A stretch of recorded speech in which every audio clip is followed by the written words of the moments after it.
One hug changed everything. When Emily wrapped her arms around a stranger at the airport, she couldn't have known she was embracing a billionaire, or that he would become obsessed with her. She certainly couldn't have imagined that this mistake would lead to a deal. Her cooking skills, in exchange for her brother's medical bills, paid. In this video, I'll take you through every emotional turn of this modern Cinderella story with a twist. You'll see how quickly romance can turn to betrayal. When Emily discovers Brian's company was responsible for her family's restaurant closing down years ago, you'll feel the heartbreak, witness the confrontation, and find out if true love really can overcome the darkest secrets. Have you ever wondered how a single moment of confusion could completely transform your life? For Emily, it happened in the crowded chaos of an airport terminal. The constant announcements echoing through the vast space, the hurried footsteps of travelers rushing to their gates, and the sea of unfamiliar faces created the perfect storm for a life-changing mistake. Emily stood anxiously near the arrivals gate, shifting her weight from one foot to the other. Her fingers fidgeted with the hem of her jacket as her eyes darted frantically through the crowd. Her brother's flight had landed 20 minutes ago, and with each passing second, her anticipation grew. They hadn't seen each other in over 6 months, and she couldn't wait to tell him about her new job at the airport cafe. The sliding doors opened, releasing another wave of travelers into the already packed terminal. Emily stood on her tiptoes, craning her neck to see past the crowd. In a bustling airport, where over 4.5 billion passengers traveled annually, finding one face among thousands was like searching for a needle in a haystack. Yet, in that moment, Emily was certain she spotted him. There, about 30 feet away, the familiar build, the dark hair, even the way he carried himself. Her heart leaped. Without a second thought, Emily pushed through the crowd, dodging luggage carts and hurried travelers. The emotional fog clouding her judgment left no room for doubt. She was completely certain it was him. "James!" she called out, but her voice was swallowed by the cacophony of airport noise. She quickened her pace, practically jogging the last few steps before throwing her arms around him in a tight embrace. "I missed you so much. You wouldn't believe what—" The words died in her throat as reality crashed down around her. The cologne was all wrong, an expensive woodsy scent instead of her brother's usual citrus. The shoulders beneath her arms were broader, more muscular. The posture, suddenly stiffening, belonged to a complete stranger. Emily pulled back, her face draining of color as she looked up into the steely gray eyes of a man who was definitely not her brother. Horror washed over her as she took in his perfectly tailored suit, the platinum watch peeking from beneath his sleeve, and the expression of complete surprise on his undeniably handsome face. I'm so sorry," she stammered, stepping back so quickly she nearly tripped. "I thought you were someone else. My brother. I was waiting for my brother." The man said nothing at first, his piercing eyes studying her with an intensity that made her cheeks burn with embarrassment. In those excruciating seconds of silence, Emily realized she had just thrown herself at none other than Brian Carter, the notoriously private billionaire whose face occasionally graced business magazines, and whose reputation for being unapproachable preceded him. "I'm experiencing what psychologists call emotional nearsightedness," Emily blurted out, filling the awkward silence with nervous explanation. "It's when emotions cloud your judgment, and you misinterpret situations, or in this case, people. Not that I'm a psychologist. I just read a lot, and right now I'm absolutely mortified, and I should probably stop talking." Emily wished the floor would open up and swallow her whole. Here she was, a cafe worker who could barely make rent, having just manhandled one of the wealthiest men in the country. Her mind raced through all the potential consequences. Would he call security? Have her fired from her airport job? Sue her for invasion of personal space? What happened next defied all her expectations. Brian Carter's stern expression softened, and a small, genuine smile tugged at the corner of his mouth. Not the practiced smile of a businessman posing for photographs, but something more authentic, almost bemused. "That's the first time someone has hugged me without wanting something in return," he said, his deep voice laced with unexpected warmth. "Refreshing, actually." Emily blinked in surprise. "I wanted something," she admitted. "Just from my brother, not you. Again, I'm really sorry." "No harm done?" Brian replied, straightening his suit jacket. A hint of amusement lingered in his eyes. Your brother is a lucky man to inspire such enthusiasm. For Brian, this chance encounter represented something extraordinary in its ordinariness. As a billionaire, his interactions with others were typically calculated affairs, people approaching him with agendas carefully hidden behind professional smiles. Emily's mistake had accidentally pierced the invisible barrier that wealth had created around him. The sincerity of her mortification, the unfiltered panic in her eyes, these were genuine human reactions, not the measured responses he'd grown accustomed to. "Emily? Emily, is that you?" A voice called from behind her. Emily turned to see her actual brother waving at her from several feet away. She turned back to Brian, now even more embarrassed. "That's my cue to leave before I make this situation worse," she said, offering an apologetic smile. "Have a good day, Mr. Carter. And again, I'm really sorry." As Emily hurried toward her brother, she had no idea that this awkward encounter would haunt her thoughts for days to come. She'd replay the moment over and over, cringing at the memory each time. What she couldn't possibly know was that for Brian Carter, that brief moment of mistaken identity had left a deeper impression than any business meeting that week. While Emily walked away, convinced she'd made a complete fool of herself, Brian watched her go with genuine interest. In his world of strategic interactions and people who approached him only for his wealth, Emily's honest mistake and unfiltered reaction stood out like a beacon of authenticity. For a man accustomed to being seen as a walking bank account rather than a person, the experience was both jarring and intriguing. As his driver approached to take his luggage, Brian found himself wondering about the woman who had mistakenly hugged him. There was something compelling about her. Not just her pretty face or her embarrassed apologies, but the realness of the encounter. In a life carefully orchestrated to maintain privacy and control, this unpredictable moment had somehow broken through his carefully constructed walls. The invisible line between wealth and ordinary life isn't just about money. It's about existing in completely different realities. While Emily wiped down tables during her 6th straight hour on her feet at the airport cafe, Brian Carter's world operated under entirely different rules. These parallel universes were never meant to intersect beyond that embarrassing airport encounter. Yet fate had other plans. Emily's days blurred together in an endless cycle of early mornings and aching feet. The cafe where she worked sat in one of the busiest terminals, ensuring a constant stream of hurried, often irritable customers. "I need my latte now," they'd bark without looking up from their phones. "Is this seriously decaf?" I specifically asked for regular. Others would complain, tossing cups toward her as if she were merely an extension of the coffee machine. For most travelers rushing to catch flights, Emily was practically invisible, a nameless service worker fulfilling basic functions before disappearing from their lives forever. Her reality consisted of carefully counting tips, stretching every dollar to cover rent, utilities, groceries, and her brother's mounting expenses. Each shift brought new challenges. Impatient business people snapping their fingers for attention, spilled drinks that needed cleaning, and the occasional kind customer who actually made eye contact when saying, "Thank you." Small mercies that made 12-hour shifts bearable. 3 days after their airport encounter, Emily balanced a tray of steaming coffees when she froze, nearly dropping everything.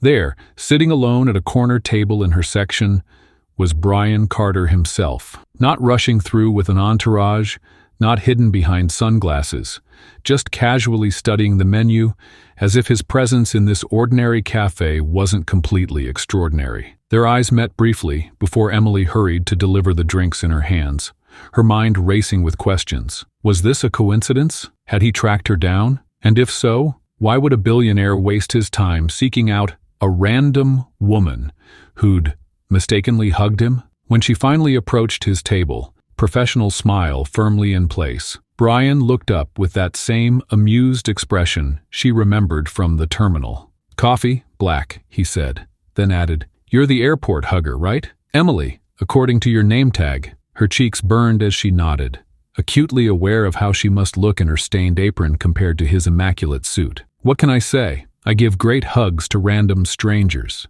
It's a special talent." Her sarcasm didn't seem to bother him. In fact, he laughed, a genuine sound that attracted several curious glances from nearby tables. "I could use more of that special talent in my life," he replied, causing Emily to raise an eyebrow in suspicion. When she returned with his coffee, she expected him to be absorbed in important emails or business calls. Instead, he was simply waiting, watching the flow of travelers with unexpected patience. More surprising still, he engaged her in conversation whenever she passed his table, asking questions about the cafe, about her recommendations, about whether she enjoyed working at the airport. Actual questions, not the mindless small talk of someone simply filling silence. "Don't you have, I don't know, a multinational corporation to run?" she finally asked, unable to contain her curiosity any longer. Brian shrugged. "I have excellent people who handle excellent things excellently,"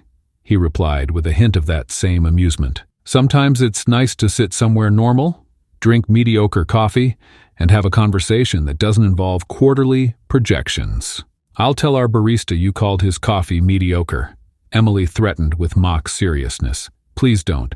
I'd like to come back tomorrow." That casual statement, "I'd like to come back tomorrow," marked the beginning of something neither could have anticipated. True to his word, Brian returned the next day, and the next, always requesting Emily's section, always engaging her in conversation during lulls between customers. At first, she maintained a professional distance, convinced his interest must stem from boredom or some bizarre rich person game. Yet his questions never felt invasive, his manner never condescending. He simply seemed to enjoy her company. "Do you know who that is?"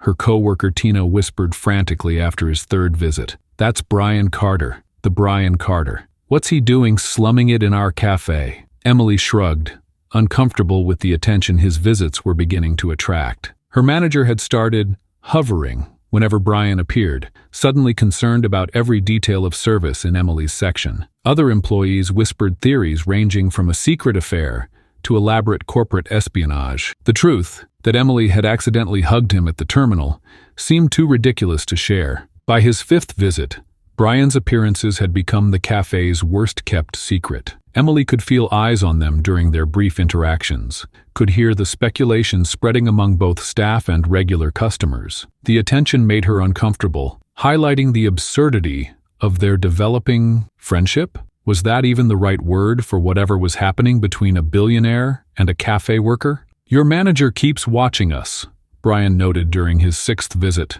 calmly sipping his coffee. "Is my being here causing problems for you?" The question caught Emily off guard with its consideration. Most customers never considered how their behavior might impact her employment. "He's probably just making sure I don't spill coffee on your $1,000 suit," she deflected. "It's actually just off the rack," Brian replied with surprising candor. "Contrary to what magazines might suggest, I don't actually lounge around in custom Tom Ford all day." These glimpses of normalcy confused Emily most of all. In her experience, wealth created barriers, invisible but impenetrable walls separating different classes of people. Yet here was Brian Carter, one of the richest men in the country, deliberately crossing those boundaries for reasons she couldn't comprehend. "Why do you keep coming back here?" she finally asked during a rare quiet moment, voicing the question that had been plaguing her for days. "The coffee isn't that good.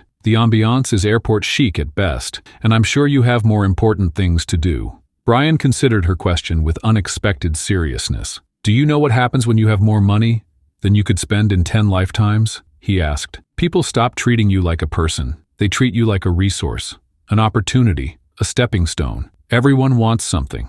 Funding for their startup, connections to people I know, a piece of whatever they think I represent." He stirred his coffee thoughtfully. "But you hugged me thinking I was someone else. Then you were mortified, then annoyed, then skeptical of my presence here. Not once have you treated me like my bank account matters more than my personality. Do you know how rare that is in my world?" The raw honesty in his voice silenced Emily's usual defenses. For the first time, she glimpsed the loneliness that might accompany such extraordinary wealth, the isolation of never knowing if connections were genuine or merely transactional. That moment of vulnerability had shattered something between them, and Brian wasn't going to let the opportunity slip away. What happens when a man who can buy anything in the world wants the one thing money can't purchase? Genuine connection with someone who sees past his wealth? "Have dinner with me," Brian said, leaning against the cafe counter as Emily wiped down the surface for the third time.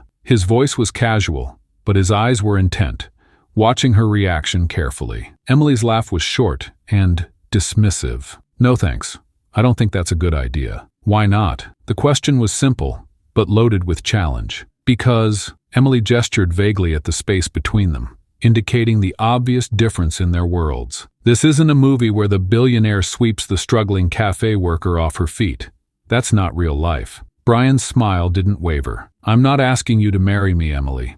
It's just dinner." "At what?" "A 5-star restaurant where the appetizers cost more than I make in a day." She shook her head. "I don't belong in those places." Something shifted in Brian's expression, a calculated glint that hadn't been there before. "I dare you to." Emily froze mid-wipe. "Excuse me? I dare you to have dinner with me." He leaned forward slightly. "Unless you're afraid of stepping outside your comfort zone." The strategic challenge hit its mark perfectly. Brian had quickly learned that Emily's pride was her vulnerable spot. Challenge her courage, and she'd rise to defend it. "Fine," she snapped, dropping her cloth into the sanitizing bucket with unnecessary force. "One dinner, but I'm paying for myself." Brian simply smiled. "Saturday at 8. I'll text you the address." For the next 3 days, Emily's mind battled between regret and anticipation. Her pride demanded she follow through, but practical concerns multiplied. What would she wear? What if she used the wrong fork? What if the entire evening exposed her as someone who didn't belong in Brian's world? When Saturday arrived, Emily stood outside the restaurant address Brian had sent, her stomach in knots. The place wasn't what she'd expected. Not the ostentatious display of wealth she'd feared, but a discreet, elegant establishment tucked away on a quiet street. Still, her palms were sweaty as she smoothed down her only decent dress. "You showed up." Brian's voice came from behind her. Emily turned, chin slightly raised. "I don't back down from dares." Inside, the restaurant was intimate, but not intimidating. As they were led to a private corner table, Emily felt the pressure of numerous eyes tracking their movement, curiosity radiating from the other diners. "They're wondering who you are," Brian said quietly as they sat down. "They think I'm either your assistant or your latest conquest," Emily replied, unfolding her napkin with deliberate care. "Does that bother you?" "Should it?" The conversation continued like a chess match through their appetizers, each testing the other's boundaries. Emily remained guarded, determined not to be overwhelmed by the surroundings or the man sitting across from her. The tension between them was palpable, neither fully relaxing into the evening. It wasn't until their main courses arrived that something changed. Brian had been explaining the complexities of a recent business negotiation when he suddenly stopped mid-sentence. "I'm sorry," he said, surprising Emily. "I'm doing that thing where I talk about work because it's safe. Force of habit." His unexpected sincerity caught her off guard. "Why would you need to play it safe? You're Brian Carter." "That's exactly why." He set down his fork, meeting her eyes directly. "Do you know how rare it is for me to have a conversation where someone isn't calculating what they can get from me? Every interaction is shadowed by my net worth." The raw honesty shifted something in the atmosphere between them. For the first time that evening, Emily felt herself truly relaxing.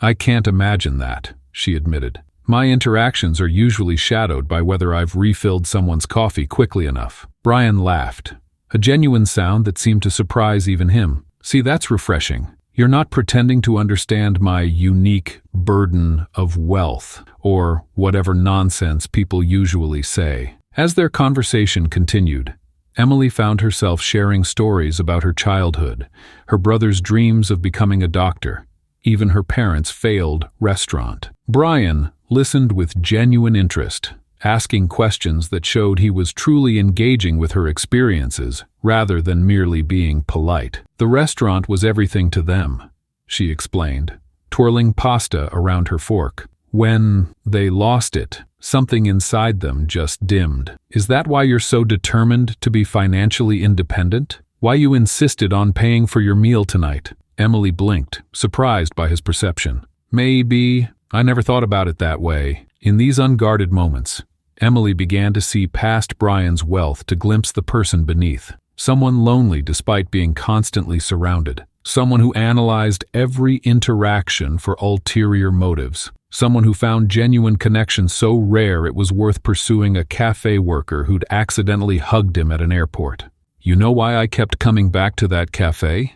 Brian asked as they shared a dessert. The initial awkwardness between them long dissipated. "My sparkling personality," Emily suggested with a hint of sarcasm. "Because you treat me like a normal person," he replied seriously. "Not as a walking bank account or a business opportunity. Do you know how rare that is in my world?" The confession hung between them, simple yet profound. In the restaurant's soft lighting, Brian seemed younger, more vulnerable, a man rather than a billionaire. "I guess we're both outsiders in our own way," Emily said thoughtfully. "You can't escape your wealth, and I can't escape my lack of it. Yet here we are, having dinner together." "Because you dared me," she reminded him with a small smile. "Best dare I ever made." As they left the restaurant, walking slowly toward where Brian's driver waited, Emily realized something had fundamentally shifted between them. What had begun as a challenge had transformed into something neither had expected, a genuine connection across the vast divide of their different worlds. "Thank you for tonight,"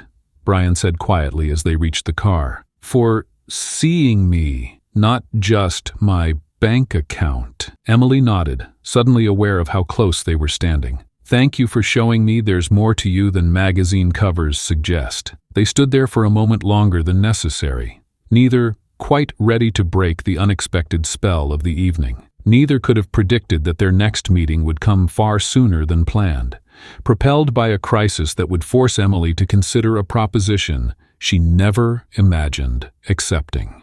The warm glow of connection from their dinner evaporated at 3:17 a.m., with a single phone call that changed everything. In a country where life-saving treatments come with six-figure price tags, Emily was about to discover exactly what she was willing to accept from a man she barely knew. "Emily?" The voice on the other end was panicked. Her neighbor, Mrs. Rodriguez, had found Oliver collapsed in the hallway outside their apartment. "The ambulance just left.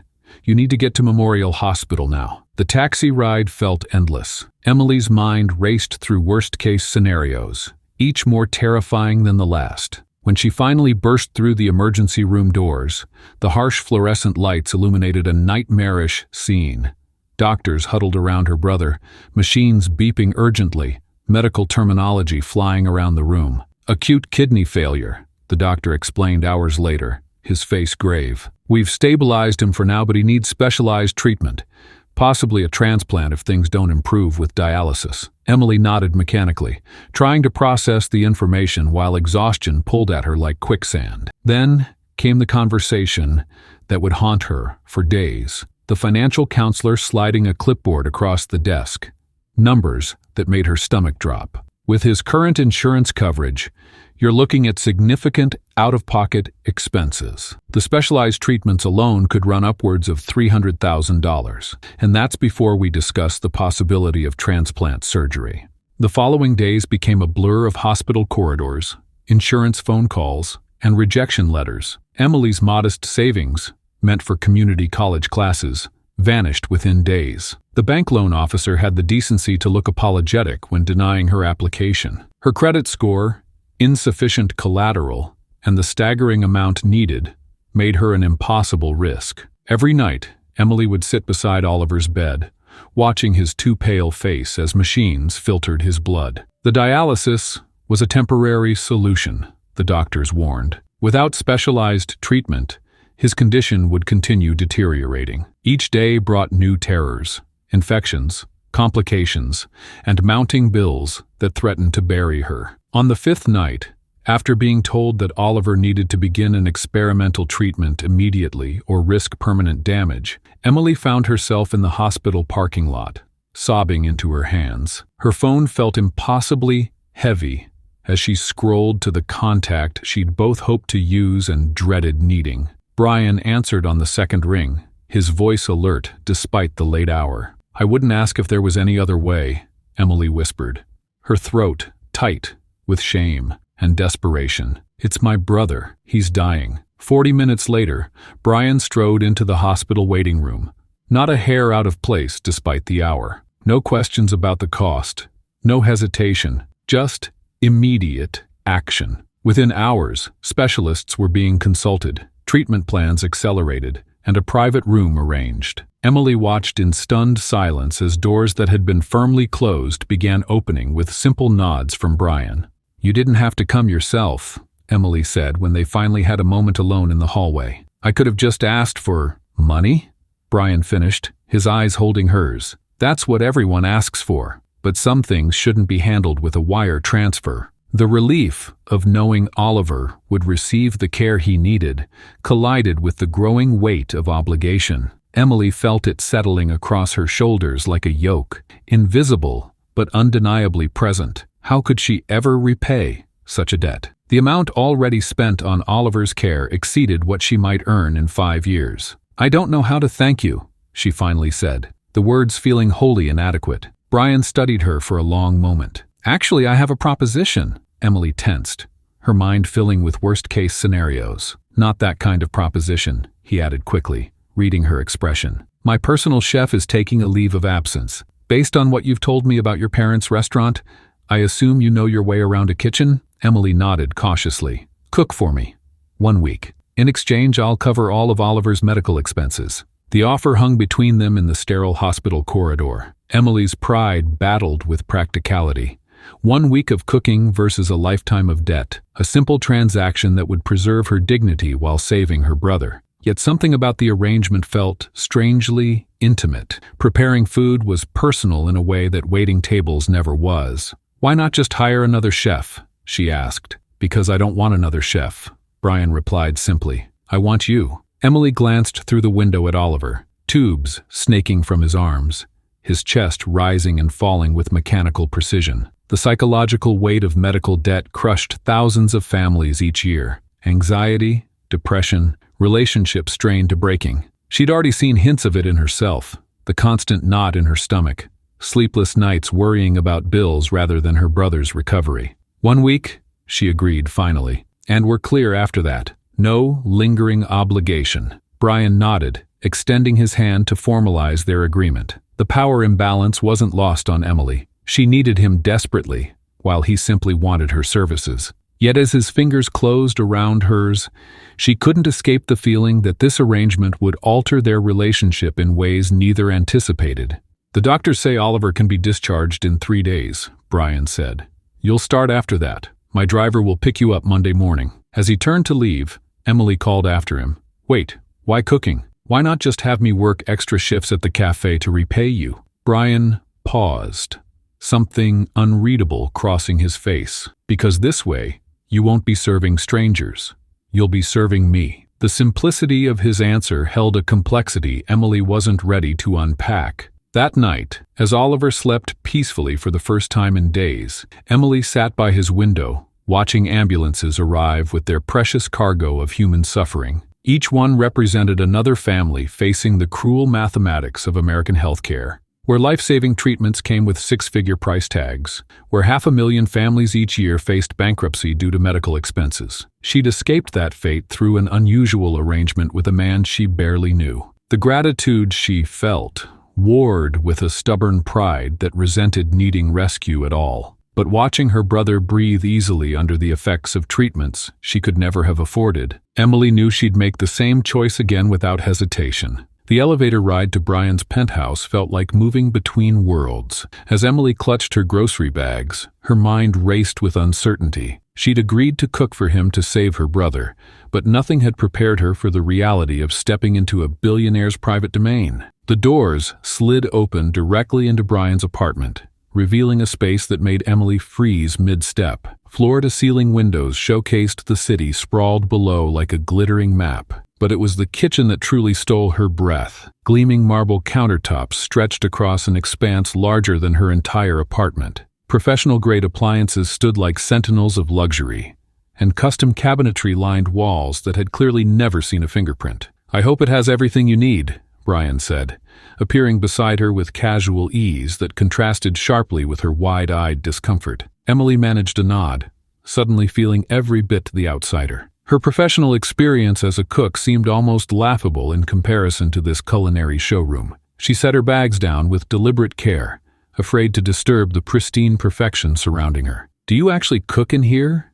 she asked, running her fingers along the cool marble. "Rarely," Brian admitted. "It came with the place. Designers assume everyone wants a kitchen fit for a celebrity chef, regardless of whether they can boil water." His self-deprecating tone eased some of Emily's tension as she began unpacking ingredients. This was just business, she reminded herself. Cook the meals, save her brother, maintain boundaries. Simple. Except it wasn't simple at all. As she began prepping the first meal, a risotto that required constant attention, the strange intimacy of cooking for someone became immediately apparent. Brian didn't leave her to work alone, but perched on a stool across the island, watching her hands move with practiced efficiency. "You're good at this," he observed, his eyes following the rhythmic motion of her knife through vegetables. "My parents owned a restaurant," Emily replied, keeping her voice neutral, despite the pain that always accompanied those memories. "I grew up in kitchens." She kept her focus on the task,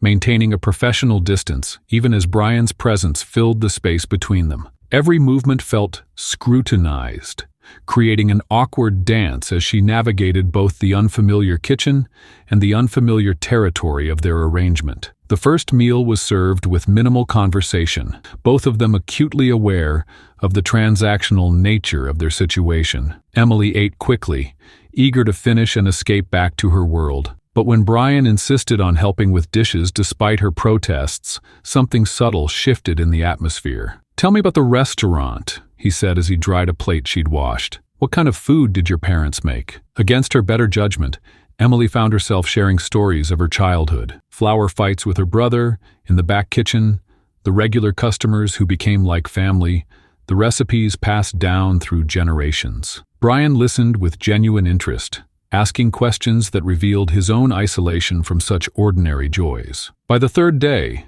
their routine had evolved. Emily arrived with less hesitation, greeting the kitchen like a familiar acquaintance rather than an intimidating stranger. Brian no longer just watched, but participated, chopping vegetables under her instruction, laughing at his own clumsy attempts.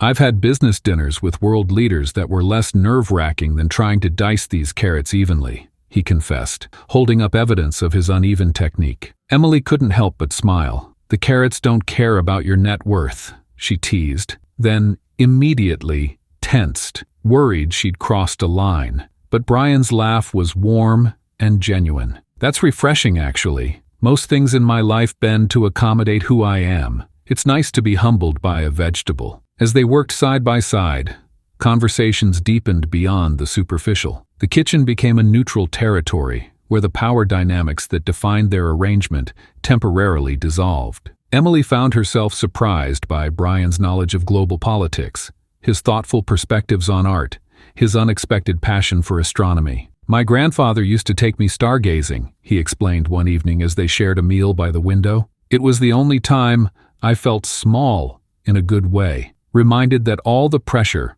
all the expectations were just tiny concerns in the grand scheme of things." The vulnerability in his voice made Emily see beyond the billionaire facade to the man beneath. Someone shaped by privilege, but also burdened by it. Intelligent, but often underestimated. Confident in boardrooms, but hesitant in revealing his true self. By the fifth night, Emily was experimenting with more complex dishes, the kitchen now feeling like a collaborative space rather than an intimidating showroom. As she demonstrated how to properly knead dough for homemade pasta, Brian's hands joined hers in the tactile process. "My entire day is spent making decisions that affect thousands of lives," he said thoughtfully. "But there's something profoundly satisfying about creating something this simple with your own hands." Emily understood. "That's why I've always loved cooking. It's transformative, taking raw, separate ingredients and turning them into something completely new through care and attention." Their eyes met across the flour-dusted counter, and Emily felt something shift between them, a recognition that perhaps their arrangement had become something neither had anticipated. The cooking had become less about fulfilling an obligation and more about sharing a connection that transcended their different backgrounds. "You know," Brian said later as they enjoyed the pasta they'd made together, "I can't remember the last time someone cooked for me without being paid to do it." "Technically, you are paying me," Emily reminded him, though the words felt hollow, even as she spoke them. Brian shook his head. This feels different. The hospital bills were just the reason this started. But that's not why we're here now, is it? Emily couldn't answer, the truth too complicated to acknowledge. Instead, she busied herself with clearing plates, trying to restore the professional distance that had been steadily eroding between them. On the final evening, Emily arrived with ingredients for a special meal, her father's signature dish that had once been the centerpiece of their family restaurant. The preparation was complex, requiring hours of attention, but Brian worked alongside her without complaint, following her instructions with a respect that spoke volumes. As they finally sat down to eat, the untested question of what would happen after tonight hung between them. Emily had fulfilled her obligation. Her brother was recovering well, and technically, this should be their last shared meal. I think cooking might be a kind of language, Brian said suddenly. One I've never really spoken before these past days. Emily nodded, understanding exactly what he meant. Food carries memory, emotion, connection. It's never just about ingredients. Like relationships, Brian replied. We start with raw materials, two separate people with their own flavors and textures, and through time and attention, he gestured to the meal between them. We create something neither expected, Emily finished softly. The moment was interrupted by Brian's phone. He glanced at it with obvious reluctance. I need to attend a charity gala tomorrow night, he said after reading the message. I'd like you to come with me. Emily's fork paused halfway to her mouth. The cooking agreement is over after tonight. This isn't about our arrangement, Brian said carefully. This is me asking you, Emily, if you'd accompany me to an event that will be insufferably boring without someone real to talk to. The invitation hung in the air between them, not a business proposition, but something far more dangerous. Emily knew accepting meant stepping fully into Brian's world, crossing boundaries that had already blurred beyond recognition, a world of wealth and privilege that would highlight every difference between them. The line between their worlds was about to be crossed in the most public way possible. Emily had mastered Brian's kitchen, but his social circle operated by entirely different rules. Rules specifically designed to keep people like her on the outside looking in. Rules she was about to experience firsthand. The envelope arrived at Emily's apartment 3 days before the event. Inside was a handwritten note from Brian inviting her to the Carter Foundation's annual charity gala, one of Manhattan's most exclusive social events of the year. The kind where tickets started at $10,000 per plate, and the guest list read like a who's who of wealth and influence. Absolutely not, Emily whispered to her empty apartment, setting the invitation down as if it might bite her. She'd already stepped far enough into Brian's world. Serving as his personal chef for a week was one thing, but this was something else entirely. When Brian called that evening, her refusal was immediate. I don't belong at something like that, she explained, trying to mask her anxiety with practicality. I wouldn't know how to act, what to say, what to wear. That's why I sent the second package, Brian interrupted. The doorbell rang moments later. A courier delivered a large white box tied with a simple black ribbon. Inside, nestled in tissue paper, lay a midnight blue evening gown that probably cost more than 6 months of Emily's rent. You can't just, she began. Think of it as a uniform, Brian countered. Like your apron at the cafe. Emily laughed despite herself. This is hardly the same thing. I need a +1 who won't spend the entire evening talking about investment portfolios or their latest cosmetic procedure, Brian said. Unless you're not up for the challenge? Those were the magic words. Brian had figured out that framing anything as a challenge was the surest way to get Emily to agree. 3 nights later, standing before her bathroom mirror, Emily barely recognized herself. The dress fit as if it had been made for her, highlighting curves she usually kept hidden beneath practical work clothes. Her dark hair was swept up in an elegant twist, courtesy of a YouTube tutorial and 3 attempts. The car Brian sent shimmered at the curb, drawing curious stares from her neighbors. Emily climbed in, fighting the voice in her head that kept insisting she was playing dress-up in someone else's life. The moment they pulled up to the venue, a historic building with marble columns and red carpet stretching to the street,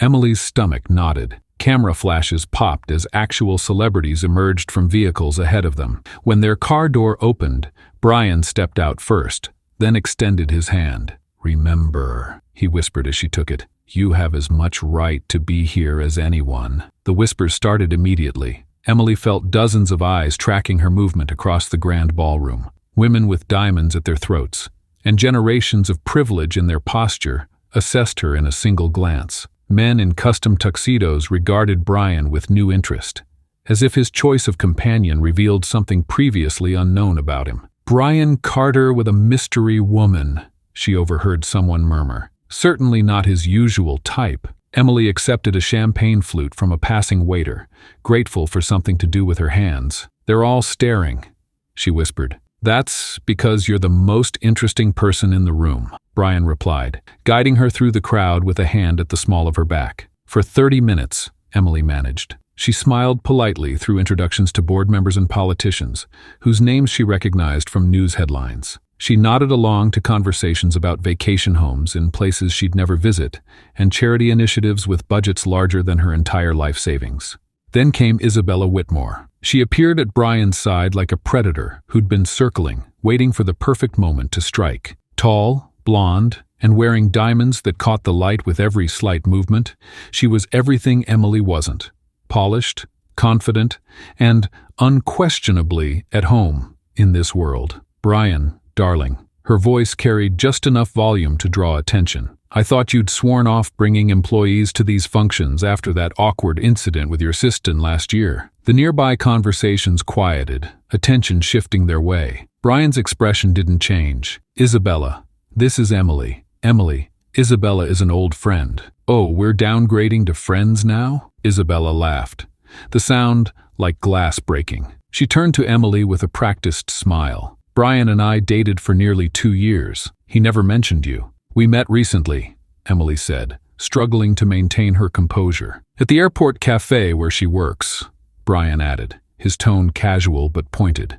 "Best coffee in the terminal." Isabella's eyes widened with delighted malice. "A barista? How charmingly democratic of you, Brian." She leaned closer to Emily, lowering her voice to a stage whisper. "Word of advice. The Bulgari collection is being auctioned tonight. Probably best not to bid on anything. The starting prices might be shocking for someone in your position." Heat flooded Emily's face. Around them, several people weren't even bothering to hide their interest in the exchange. "Actually," Brian interjected, his voice taking on an edge Emily had never heard before, "Emily's brother is benefiting from the Carter Foundation's medical initiative. She's here as my guest because, unlike most people in this room, she understands what our fundraising actually accomplishes." Isabella's perfect smile faltered. "Well, how noble. And as for positions," Brian continued, "Emily has shown more genuine character in the short time I've known her than I've seen in a decade of these events." The silence that followed was deafening. Isabella's face hardened, her eyes darting between them before she excused herself with brittle dignity. When she'd gone, Emily released a breath she hadn't realized she was holding. "You didn't have to do that." "Yes, I did." Brian's expression softened as he looked at her. "This is my world, Emily. I know exactly how ugly it can be." For the remainder of the evening, Emily noticed a subtle shift. Those who had witnessed the exchange with Isabella kept their distance, but others approached with what seemed like genuine interest. A famous author engaged her in conversation about her brother's condition. The head of a hospital foundation asked thoughtful questions about her perspectives on healthcare access. Near midnight, Brian led her onto the balcony, overlooking the city lights. The cool air was a relief after hours in the crowded ballroom. "I'm sorry about Isabella," he said quietly. Emily shook her head. "Don't apologize for her, or any of them. What's going through your mind right now?" Emily considered the question, watching the glittering skyline. "I kept thinking they'd see through me, that everyone would somehow know I don't belong here. But then I realized something. Most of them don't belong here either." Brian tilted his head, waiting for her to continue. "They're all performing," Emily explained, "saying things they think they should say, laughing at jokes they don't find funny, pretending to care about causes when they're really just checking who noticed their jewelry, or their connections." She turned to face him. "It's exhausting. How do you stand it?" Brian smiled, a genuine expression that transformed his face. "I usually don't. That's why I needed you here tonight." When Brian's hand found hers, Emily didn't pull away. For the first time that evening, she felt steady, grounded, the borrowed dress and unfamiliar surroundings no longer making her feel like an imposter. Neither of them noticed the photographer capturing the moment from across the room, or understood how that single image would explode across social media by morning, thrusting their private connection into the harsh spotlight of public scrutiny. That tender moment on the balcony was only hours old when Emily's phone began exploding with notifications. Ever wondered how it feels when your life suddenly belongs to everyone but you? When strangers debate your worth, your intentions, and your right to happiness, based on a single photograph they were never meant to see. Emily discovered this reality the hard way. The morning after the gala, she arrived at work with dark circles under her eyes after a restless night. The moment she pushed through the cafe doors, the usual morning chatter died instantly. Every head turned in her direction. Tina, who normally greeted her with warm banter, stood frozen behind the counter, a tabloid magazine clutched in her hands. "Is it true?" Tina whispered, sliding the magazine across the counter. There it was, a full-color photograph of Emily and Brian on the balcony, her head tilted toward his shoulder, his hand resting gently on the small of her back. The headline screamed, "Carter's Cafe Cutie, Billionaire's Mysterious New Flame."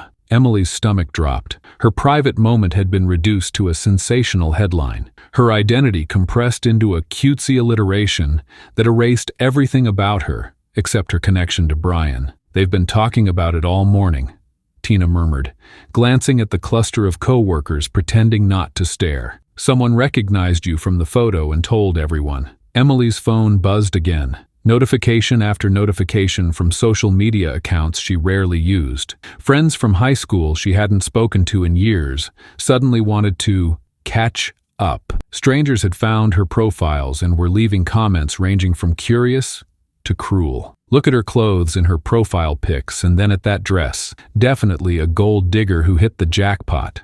How long before she gets pregnant and locks down that Carter fortune? $10 says she's gone in a month when he gets bored. Each comment felt like a small knife, dissecting her character based on nothing but assumptions and that single photograph. People analyzed everything from her posture to her smile, creating elaborate narratives about her motivations that had nothing to do with reality. Her manager, who had always been stern but fair, suddenly found reasons to hover near her station, critiquing everything from her coffee-pouring technique to how she arranged pastries in the display case. "We have standards to maintain," he said pointedly, "especially now that we seem to have a celebrity on staff." Even customers treated her differently. Some barely made eye contact, whispering to their companions the moment they walked away. Others lingered too long, asking personal questions thinly disguised as small talk. "So, how does a girl like you meet someone like Brian Carter?" a middle-aged woman asked, emphasizing "girl like you"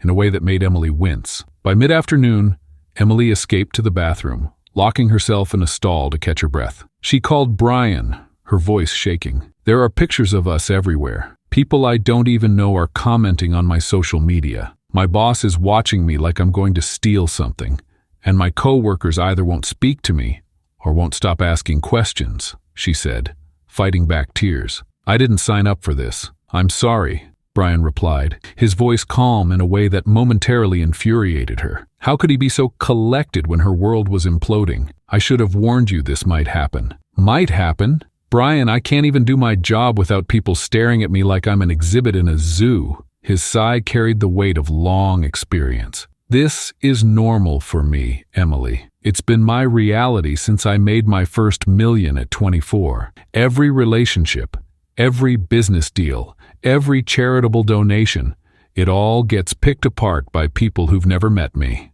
"But it's not normal for me," Emily insisted.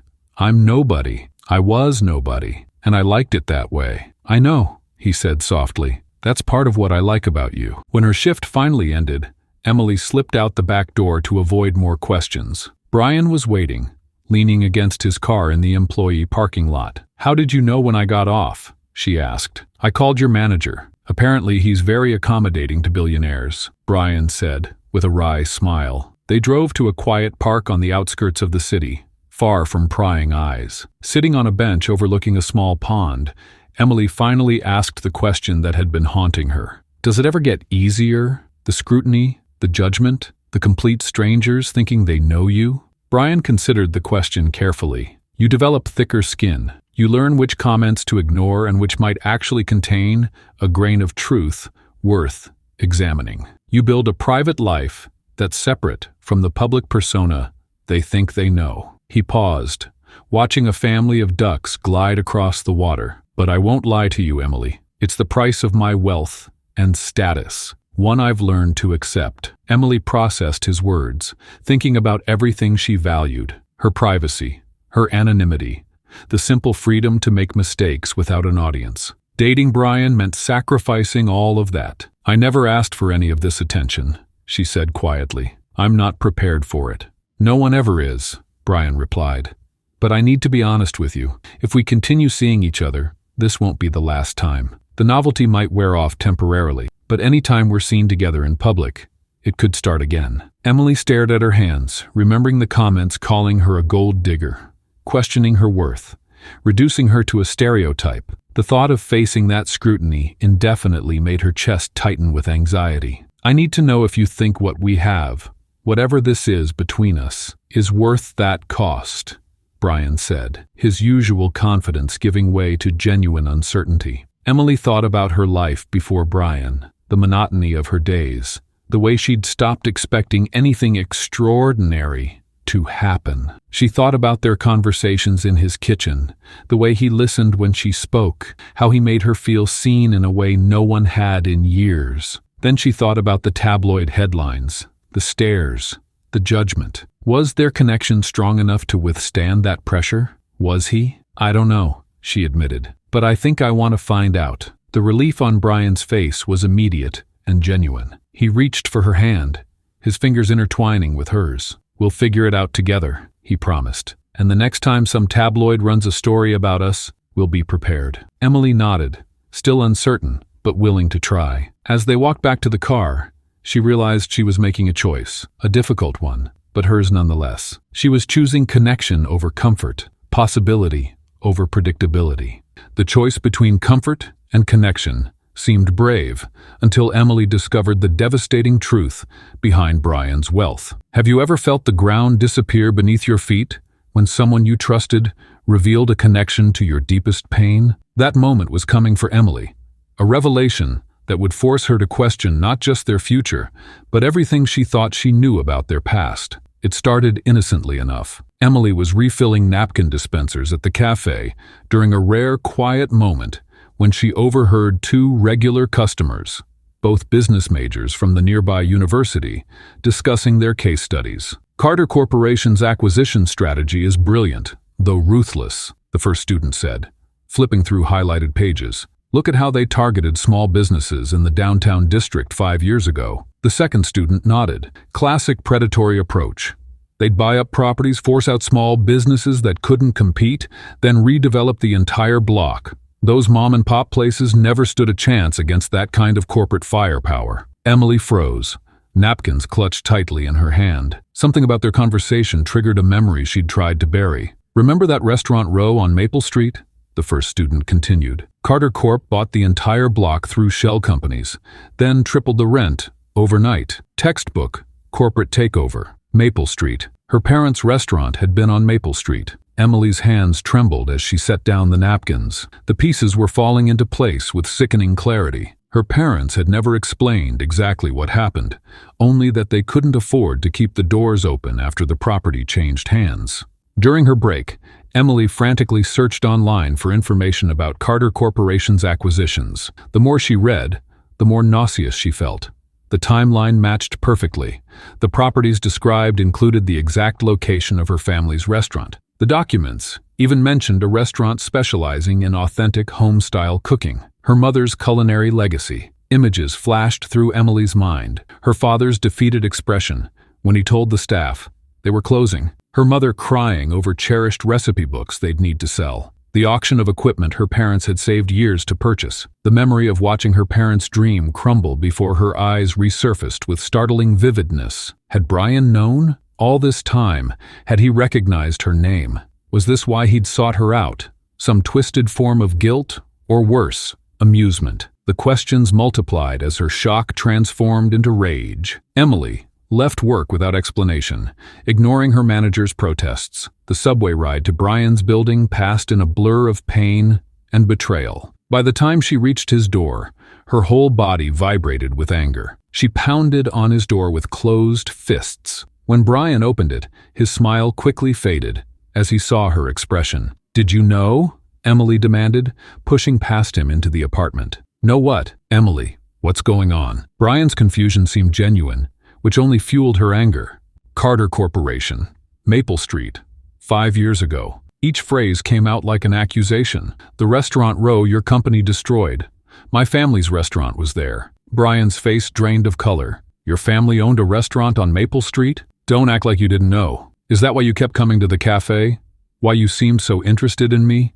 Was this all some sick game to ease your conscience?" "Emily, I swear I had no idea about your family's restaurant," Brian said, his voice hollow with shock. "I don't personally oversee every acquisition. The company handles hundreds of properties. My parents lost everything." Emily cut him off, tears streaming down her face. "They put their life savings into that place. My mother's recipes, my father's craftsmanship, all gone because some corporation decided they weren't profitable enough to exist." The pain Emily had suppressed for years erupted in a tidal wave of grief and rage. They were never the same after that. "Do you know what it's like watching your parents lose their identity? Watching them question their worth because some faceless company decided their dream wasn't valuable?" Brian stepped toward her, but Emily backed away. "I don't handle individual acquisitions," he said quietly.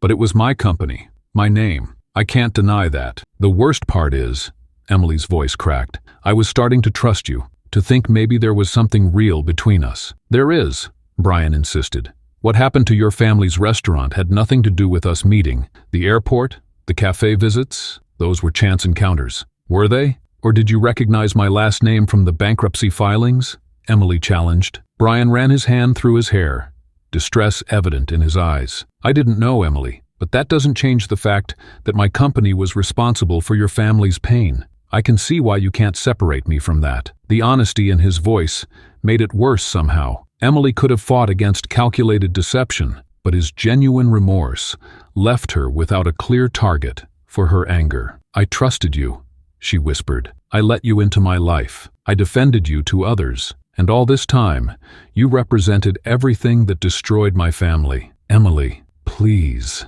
Brian stepped toward her again. "I understand why you're hurt, but what we've built these past weeks is real. It has nothing to do with—" "It has everything to do with it," Emily shouted. "Your wealth, the very thing that makes you who you are, comes from destroying businesses like my family's. How can I separate you from that? How can I look at you and not see my parents' heartbreak?" The silence that followed was deafening. They stood facing each other across an unbridgeable divide, one created long before they'd ever met. "I can't do this," Emily finally said, her voice quiet but firm. "Whatever was happening between us, it's over." As she turned to leave, Brian didn't try to stop her. He stood motionless, the weight of a corporate decision made years ago, crushing whatever future they might have had. Back in her apartment, Emily curled on her bed, surrounded by old family photos. There was one from the restaurant's opening day, her parents beaming proudly in front of the hand-painted sign. Another showed her mother teaching her to roll pasta dough, flour dusting their cheeks. Memories of a happier time, before Carter Corporation changed everything. Her phone buzzed repeatedly with messages from Brian, but she couldn't bring herself to read them. What could he possibly say? No apology could rebuild what his company had destroyed. No explanation could separate the man she'd grown to care for from the corporate machine that had shattered her family. Emily's brother found her still awake at dawn, staring blankly at the wall. "What happened?" Oliver asked, sitting beside her. "Brian's company," Emily said flatly. "They were the ones who forced Mom and Dad's restaurant to close." Oliver's sharp intake of breath said everything. He, too, remembered the toll it had taken on their parents. "Did he know?" Oliver finally asked. "He says no." Emily closed her eyes. "I believe him. But does it matter? He benefits from those business practices every day. His lifestyle exists because of companies like ours that didn't." "So what now?" Oliver asked gently. Emily shook her head, the reality of her decision settling like a stone in her chest. "Now, I try to forget I ever met him." But as the sun rose over the city, casting long shadows across her bedroom floor. Emily knew forgetting Brian Carter would be impossible. Their connection had been real, which made the betrayal all the more devastating. The past had found a way to poison their present, leaving them both to face a future neither had anticipated. While Emily struggled to rebuild the walls around her heart, Brian was making a decision that would challenge everything we think we know about corporate titans. What would you do if you discovered your success was built on someone else's broken dreams? For Brian, the answer would come in the form of a single envelope that could rewrite their story. Days melted into weeks as Emily fell back into her routine at the cafe. The familiar rhythm of taking orders and brewing coffee provided little comfort, but at least it was predictable. Each shift blended into the next as she tried to push thoughts of Brian from her mind, though customers would occasionally whisper when they recognized her from the tabloid photos. The pain of betrayal still felt fresh, learning that the man she'd grown to care for represented the very company that had destroyed her family's legacy, had left a wound too deep for simple bandages. Oliver's recovery had been progressing well until it wasn't. The experimental treatment that had initially shown such promise began to falter, his body showing signs of rejection. When Emily received the call from the hospital, her heart sank into her stomach. The doctor's voice carried that careful, measured tone medical professionals use when delivering difficult news. "We need to adjust his treatment protocol immediately," the doctor explained. "His latest test results are concerning." Emily clutched her phone, the cafe sounds fading around her as she processed what this meant. More treatments, more expenses, more impossible choices. She requested an emergency day off and rushed to Memorial Hospital, her mind racing with terrible possibilities. The sterile hospital corridors felt both familiar and hostile as Emily made her way to Oliver's room. The beeping of machines, the antiseptic smell, the hushed voices of medical staff. It all brought back memories of those desperate days when she'd first called Brian for help. She pushed those thoughts away. That chapter was closed. Oliver looked smaller somehow, propped up against the white hospital pillows, his complexion ashen. He attempted a weak smile when Emily entered, but couldn't hide the pain etched across his face. "Hey sis," he whispered. "Sorry for the encore performance." Emily squeezed his hand, forcing brightness into her voice. "Don't worry about it. We've gotten through worse, right?" But as she spoke with the specialists about Oliver's changing condition and the necessary adjustments to his treatment plan, a cold reality settled over her. The financial implications were staggering. The new medication regime would add tens of thousands to an already impossible bill. She was standing in the corridor outside Oliver's room, eyes closed, trying to gather her strength, when a familiar voice broke through her thoughts. Emily. She didn't need to open her eyes to know who it was. Brian stood a respectful distance away, his usual confident posture replaced by something more hesitant. "What are you doing here?" she asked, too exhausted for anger. "Hospital administrator called me," he replied simply. "Oliver's medical bills are still being covered by my arrangement with the hospital." Emily finally looked at him. Brian appeared different, the sharp edges of his billionaire persona softened by genuine concern. He wasn't wearing one of his immaculate suits, just dark jeans and a simple sweater. He looked almost normal. "I'm not here to pressure you," he added quickly. "I just wanted to make sure everything Oliver needs is taken care of." Something in his tone, the complete absence of expectation, caught Emily off guard. He wasn't leveraging Oliver's condition to force a reconciliation. He wasn't using this vulnerability to his advantage. He was just helping. Over the next 3 days, Brian maintained this careful distance. He never entered Oliver's room when Emily was present, but she'd find evidence of his quiet support, specialists appearing without being called, experimental treatments suddenly available, nurses mentioning that Mr. Carter arranged everything.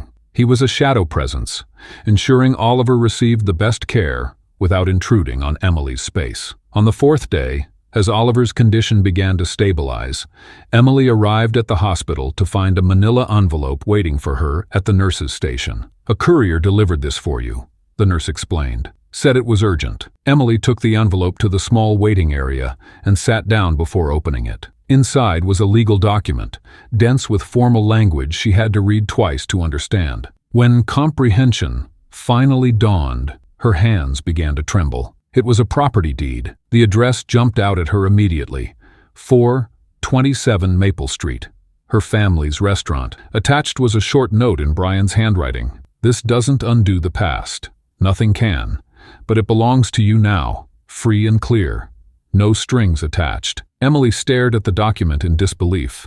The property that had been forcibly taken from her family was now legally hers. How had he even tracked it down? The restaurant space had changed hands multiple times since her parents lost it. Later that afternoon, she found Brian in the hospital cafeteria, staring into a cup of untouched coffee. When he looked up and saw her, surprise flickered across his face. "Why?" she asked simply, clutching the deed in her hand. Brian set his coffee aside. It took some digging through shell companies and holding corporations to trace the ownership chain. "When I realized what had happened to your family's restaurant, I couldn't just let it go." "But why give it back? You could have just sold it." "Because it was never about the money, Emily." His voice was quiet, but firm. "I wanted to right a wrong, not because I expect your forgiveness, but because it was the right thing to do." Emily sank into the chair across from him. "The property must be worth—" "It doesn't matter what it's worth," Brian interrupted. "What matters is what it means to you, to your family." The gesture left Emily conflicted. The deed in her hands represented both her family's greatest loss and a chance at reclaiming part of their heritage. Yet it came from the man whose company had caused that loss in the first place. "I don't know what to say," she admitted. "You don't have to say anything," Brian replied. "The deed is yours, regardless of what happens between us. I've also set up a business account with Startup Capital if you ever decide to reopen." Emily studied his face, searching for ulterior motives, but finding only sincerity. This wasn't a calculated business move or a romantic gesture designed to win her back. It was an act of restoration, quiet, meaningful, and deeply personal. "I never knew about your family's restaurant until you told me," Brian continued, "but that doesn't absolve me of responsibility. I built a company culture focused on acquisition at any cost, and I never questioned who might be hurt in the process." The realization settled over Emily slowly. Brian hadn't just bought back a building. He'd acknowledged a fundamental flaw in his approach to business and life. The deed represented something more profound than property. It symbolized his willingness to confront his own complicity in a system that had caused real pain to real people. In the silence that stretched between them, Emily felt something shift. The betrayal remained a painful reality, but alongside it grew a new understanding. That redemption begins not with grand gestures or sweeping promises, but with concrete actions that demonstrate a genuine desire to change. "Thank you," she finally said, the words inadequate but necessary. Brian nodded, not pushing for more. As Emily rose to return to Oliver's room, Brian remained seated, respecting her need for space to process everything. The dusty remains of her family's restaurant would become the unlikely stage for their most honest confrontation yet. Emily stood alone in the abandoned space, dust particles dancing in the thin rays of sunlight that managed to penetrate the boarded windows. Her fingers traced patterns through years of accumulated dust on what was once her father's prized chopping block. Every corner of this empty shell held memories: laughter during the dinner rush, her mother's hands kneading dough, the satisfied hum of customers enjoying a perfect meal. Now, it was just Emily and the ghosts of what might have been. The soft creak of the door announced Brian's arrival. He stepped inside carefully, as if entering sacred ground. His usual confident demeanor had been replaced by something more hesitant, almost reverent. He didn't move toward her immediately, instead giving her space to acknowledge him. "I wasn't sure you'd come," Emily said, her voice echoing slightly in the empty room. "I wasn't sure you'd want me to," Brian replied, maintaining his distance. "But I needed to talk to you, to explain, if you'll listen." Emily nodded, gesturing to the dusty counter where they could sit. Unlike their previous encounters where Brian directed conversations with the ease of someone accustomed to power, now he waited for her permission to speak. "I want to start by saying, I didn't know about your family's restaurant until recently," Brian began, his eyes meeting hers with an intensity that conveyed his sincerity. "That's not an excuse. It's a fact that makes me even more ashamed." I built a company that could destroy people's dreams, and I didn't even bother to know their names. How am I supposed to reconcile that?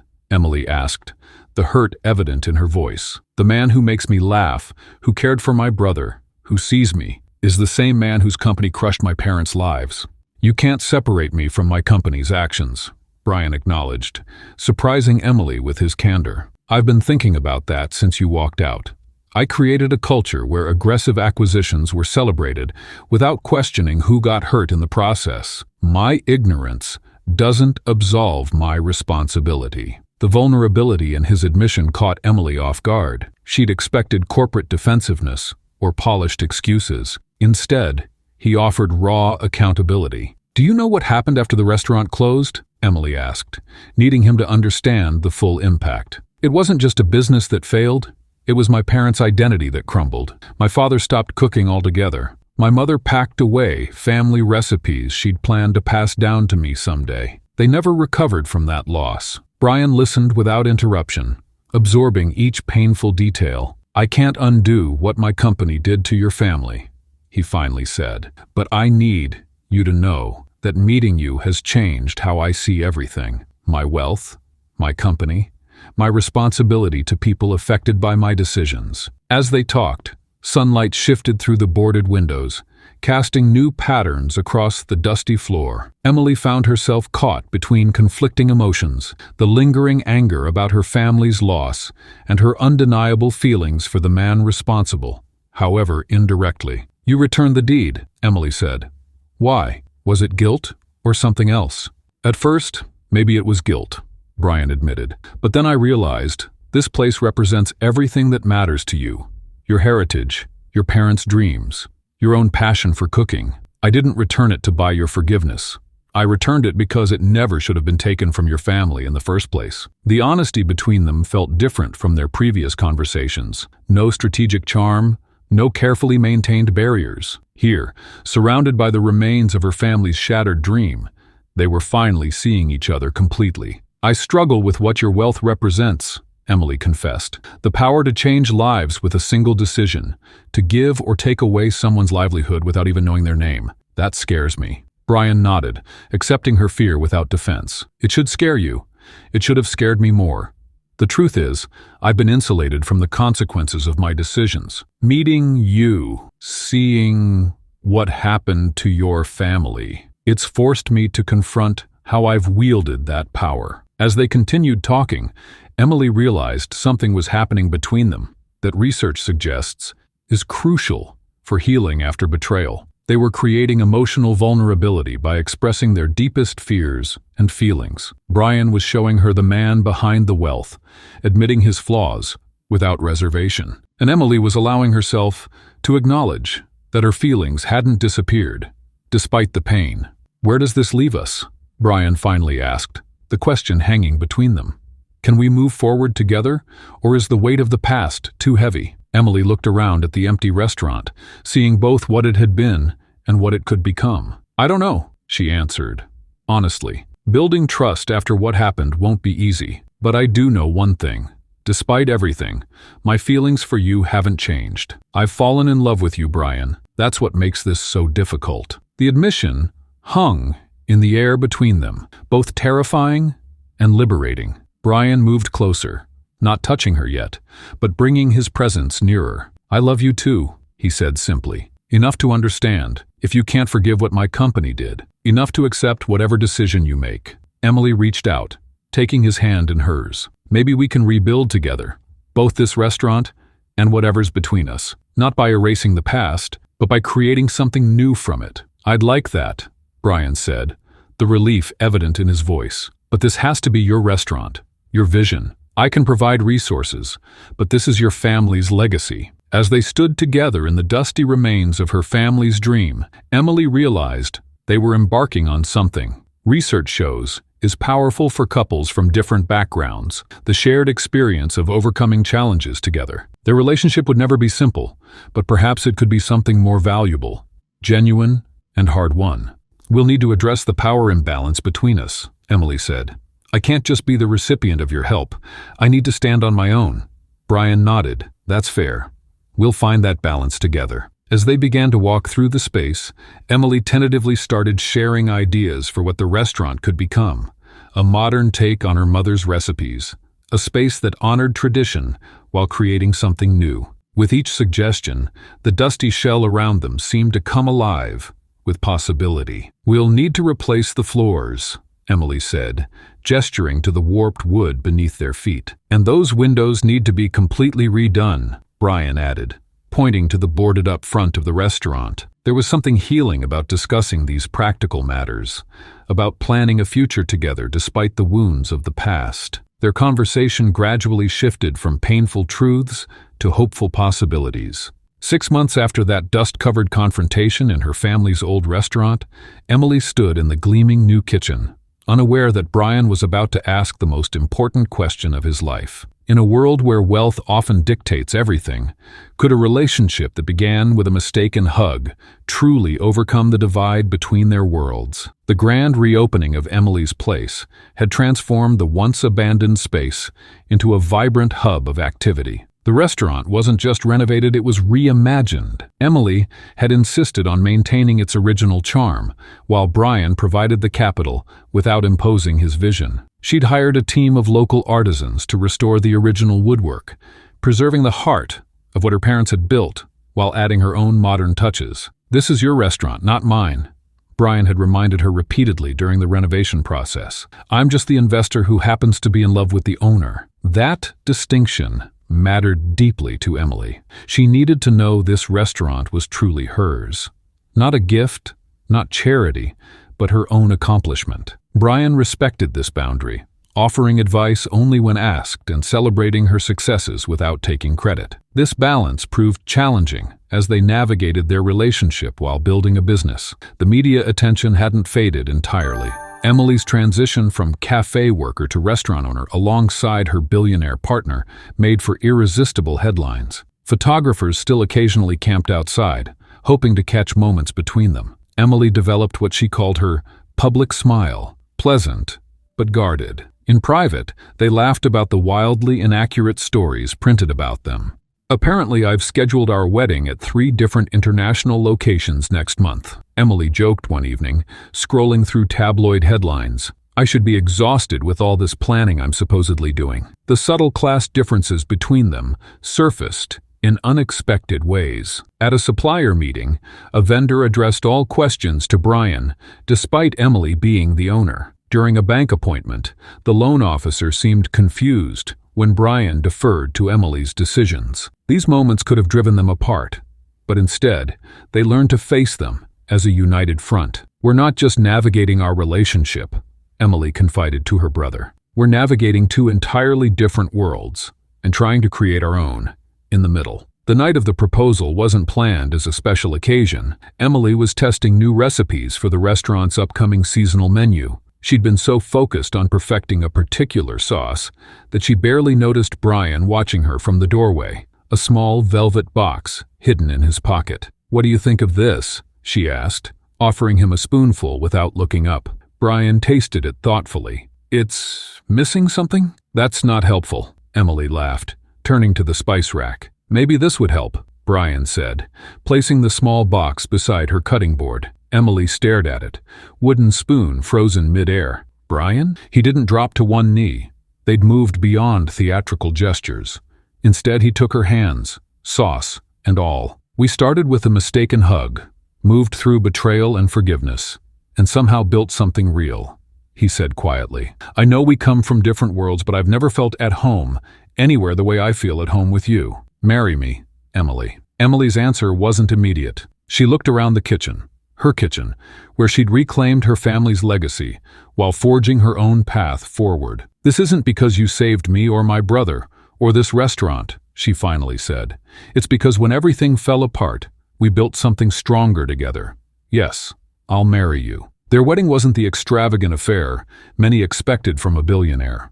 They chose the restaurant for their venue, transforming it for one night into an intimate gathering space where both their worlds could meet comfortably. Emily's cafe co-workers mingled with Brian's executive team. Oliver, now healthy and thriving, served as best man. Emily wore a simple but elegant dress, refusing Brian's offers to fly in designers from Paris or Milan. "I want to look like myself on my wedding day," she had insisted, not some billionaire's idea of what a bride should be. The ceremony reflected their journey, honest, unscripted, and deeply personal. They wrote their own vows, promising not just love and fidelity, but continued growth and understanding. Brian vowed to never let wealth create distance between them. Emily promised to keep reminding him of what matters beyond balance sheets and acquisitions. When Oliver rose to give his speech, the room fell silent. He'd witnessed their entire journey, from his hospital bed to this moment of celebration. "When my sister first told me about accidentally hugging a stranger at the airport, I laughed for days," Oliver began. "Little did I know that moment would change all our lives.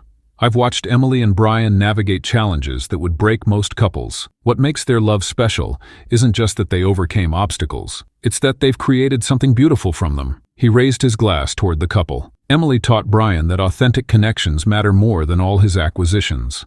Brian helped Emily reclaim dreams she thought were lost forever. Together, they've shown that love doesn't erase differences.